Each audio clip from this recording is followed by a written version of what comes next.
And obviously, you're at your school right now. You've got the ring behind you. You want to tell everybody a little bit about your school real quick? Oh yeah, it's CCW, Coastal Championship Wrestling. I'm getting ready for a class right now. So we're down here in Pompano Beach, Florida. Got 3 rings, 18-footer, 18-footer, and a 16-footer over there. So, yeah, man, we're humming here. I got a private session coming in, training a few MMA people, and then I got about 40 other students.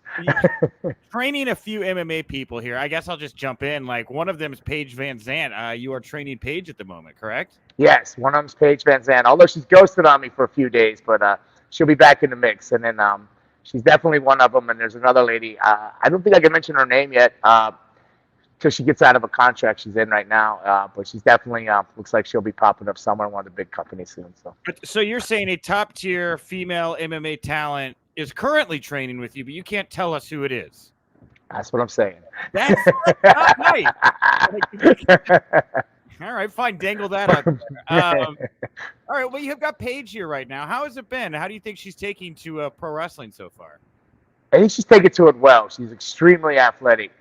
She was a gymnast, a ballerina, and heck, anybody that could play second runner-up on Dancing with the Stars has got to be coachable. Plus, she's a fighter, a bare-knuckle fighter. So she's tough, she's pretty, she's agile, and she can flip. So I think she's going to do just fine in AEW. Yeah, for sure, man. I mean, and she's had some kind of outspoken opinions about pro wrestling in the past. Do you get the vibe she's like a passionate pro wrestling fan, or you think this is more of a business venture for her? Well, out of the two, I'm going to say the girl that I'm training today is more passionate than her. Paige is just so extremely talented.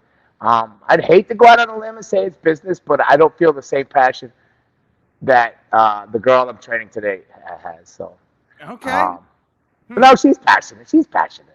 I hope so. She's got an AEW contract. No, I mean, to give up and walk away from your other careers, you're definitely passionate about it and stuff like that. So yeah, I think I've just been like I always walk softly.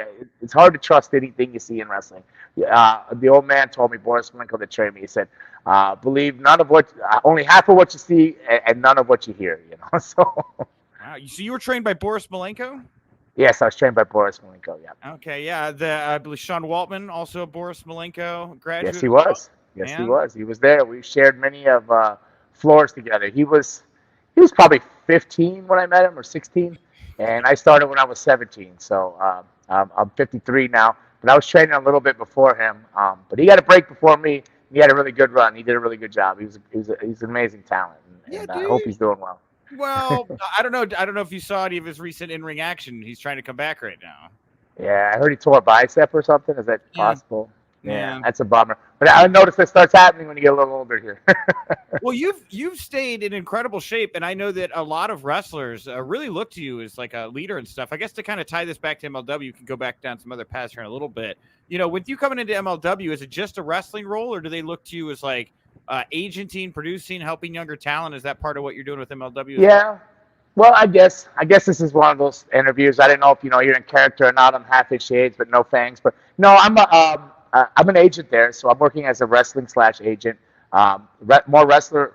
I agent a few matches. Some of the talent there, I trained Jacob Fatu. I had a hand in training Jacob Fatu.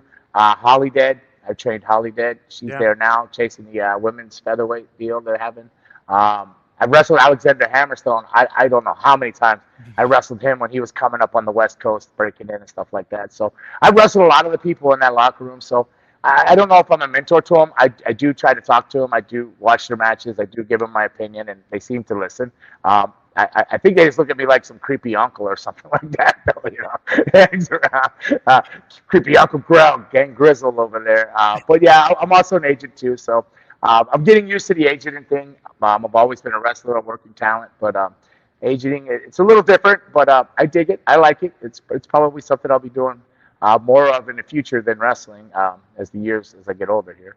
Yeah. Is that a role you'd be interested in? I mean, obviously you're happily with MLW, but is that a role you'd be interested in talking to WWE or even AEW about? They also have a good handful of agents. Yeah, they have a lot of the great wrestlers like Jamie Noble, the tremendous talents that are agents and stuff like that, and Pierce and all that.